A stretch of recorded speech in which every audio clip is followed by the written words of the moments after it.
Well, it looked like very, very tough work this morning. Is that one of the toughest sessions you've had this pre-season?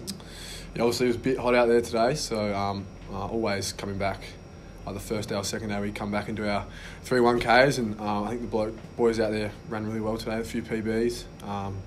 Kai Pudney ran a 9:05, which is pretty quick, and Carl Amon is always up there, so those two are the men to chase at the moment. And what about yourself? Happy with PBs for you? Yeah, equal PB today, so pretty happy. How much work did you have to put in over the Christmas break, mate, to make sure you came back in top nick? Yeah, obviously it was a bit longer this year, 3 weeks, so I guess all the boys go away and do what they do with their family and friends. You put in, I guess, whatever Stewie and the staff give you, so we put in probably 3 training sessions a week, so you're sort of on top of things, especially after Noosa.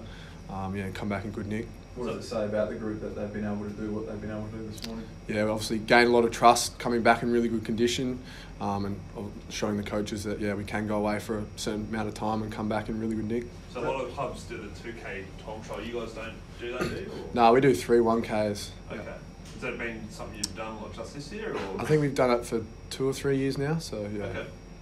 You mentioned trust with the playing group. How important is that then going forward, and has it been an issue in the past at all? Not so much an issue, just also having the trust with the players and the coaches to do the right thing on and off the field. Obviously last year with a few hiccups, but obviously our trust bank's really high at the moment and we're training really well, so hopefully keep that trust coming into round 1 and a few JLT games. What's been the impact of having the new players around the club, like there's Scott Lysett and Ryan Burton and those guys? Yeah, they bring, obviously Scott's come from a premiership winning team. He brings a lot of experience and I guess how to play in the later half of the year, and Ryan as well, playing from a pretty well-respected team in Hawthorn, brings a lot of experience as well, being such a young player. What's been your focus, Riley? Obviously most of your AFL career has been half-back so far. Do you want to stay half-back, or are you looking to push up on the wing? Yeah, obviously at the moment I'm pretty happy to play wherever Ken and the coaching staff want me to play. Obviously with Ryan coming into the team, he's another half-back, so just push for my case to play either half-back or wing, wherever that may be. I'm happy to go anywhere. Because obviously Hamish Hartley back in injury, you said Burton there, so another couple of playmaking half-backs come into your best 22 for sure. Yeah, they do, so if that means I have to play on the wing, I'm more than happy to. Does the wing seem like a natural fit for you? Like, is that somewhere you've played previously or you've trained? Or?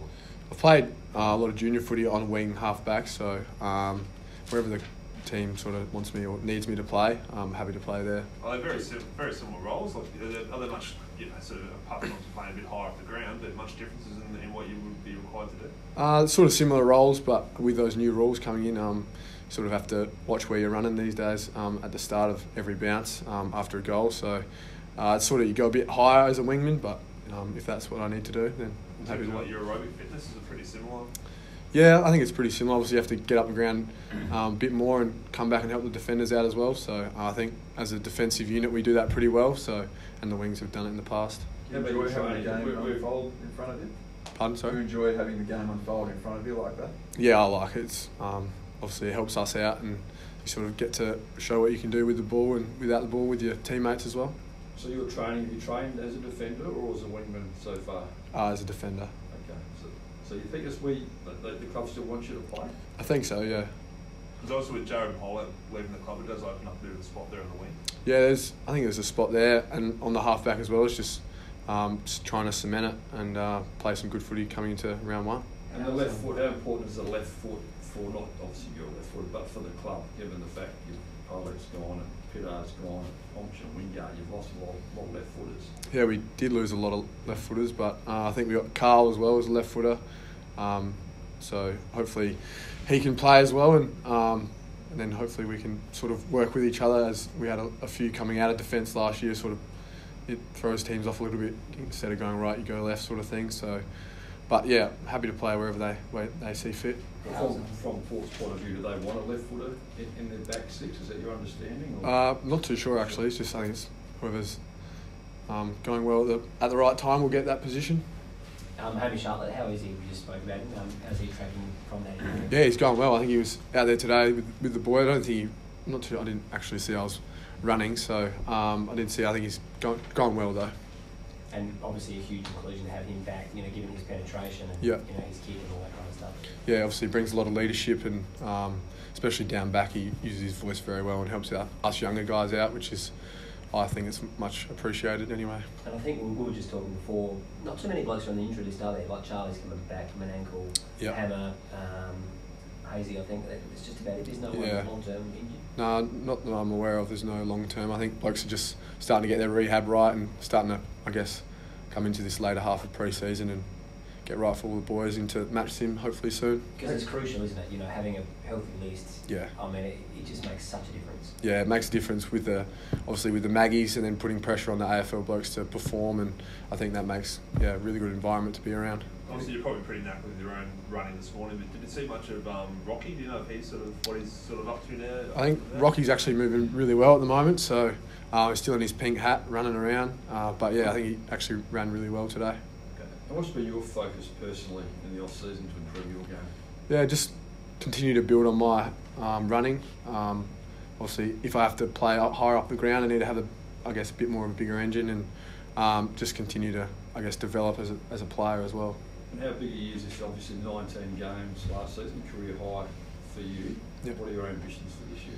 Obviously just try and play round one again and cement my spot again as early as I can, and just continue to build off last year and try and play 21 games instead of 19 and not have any, big down weeks where I might fall away from it a little bit and just try and continue to perform at an elite level every week. Well, the backline was probably the strength of Port last year, and they've been able to re-sign all of those guys, like Dan Houston, Dougal Howard, obviously Tommy Jones, who's a gun. Have you started talks with the club about re-signing beyond the end of this year? Not that I'm aware of at the moment, just trying to play or get a good pre-season in and then hopefully let my footy do the talking. What stage did you sit down with Ken Riley to talk about sort of mapping out 2019 personally? I sort of probably, as we come closer towards those JLT games maybe, everyone sort of has their own little personal conversations here and there with Ken, but I get along with him really well, and we'll come to that when it needs to come. You have tried to build your tank, did you say, so you can push up on the wing if need be? Yeah. Was it weird seeing Trav Boak wearing number 10? Not if you're on the left side of him, you still see that one, but it's not so much too weird. He's still training the house down and still brings that, captain leadership at the moment. So when that time comes to hand over the reins, I'm sure someone will pick that up. When do you expect to make a call, or when do you expect to sit down and vote on that as a group?